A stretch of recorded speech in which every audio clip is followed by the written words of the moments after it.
زمانے کا ستایا ہوا ایک غریب شخص کسی امیر کے دروازے پر گیا نا، اسے اپنے حال سے آگاہ کرنے کے بعد مدد کا طلبگار ہوا۔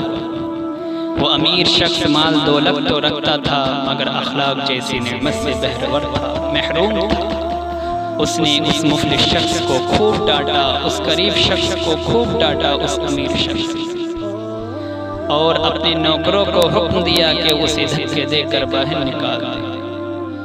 اس غریب شخص کو اس بد اخلاق امیر کی یہ حرکت نہایت ناگوار گزری۔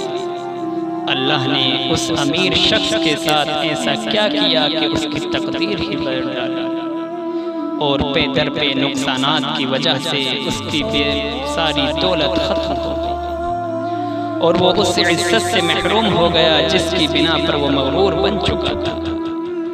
قانون قدرت ہے کہ جب کسی پر زوال آتا ہے تو کوئی کسی کا نہیں ہوتا۔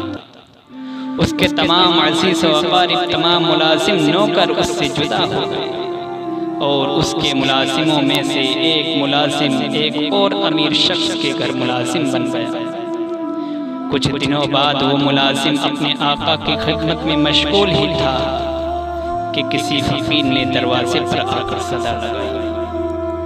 اس امیر شخص نے جو کہ خدا ترس تھا، اس نے اپنے اس خادم کو بھیجا کہ وہ سائل کو جا کر کھانا کھلائے اور اس کی حاجت کو پورا کرے۔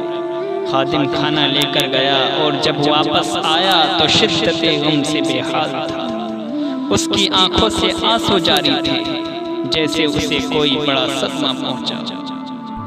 اس امیر شخص نے اس گریہ زاری کا سبب دریافت کیا تو اس نوکر نے کہا جو شخص دروازے پر صدا لگا رہا تھا وہ کسی وقت کا دولت مند اور بہت بڑا امیر تھا۔ وقت کا میں اس کے ملازموں میں شامل تھا اور نوکری کیا کرتا تھا، وہ اتنا بڑا امیر تھا، لیکن آج اس کی یہ حالت دیکھ کر مجھے رونا آ گیا ہے۔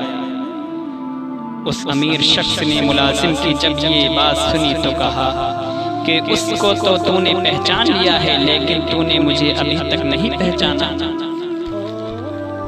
اور میں وہی غریب شخص ہوں، وہی مفلس شخص ہوں جو اس کے پاس اپنا سوال لے کر آیا تھا مگر اس نے مجھے بے عزت کر کے گھر سے باہر نکال دیا تھا۔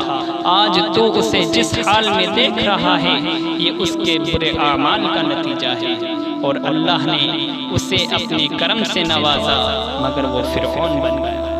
اگر وہ ایسا نہ کرتا تو آج اس کا یہ حال نہ ہوتا۔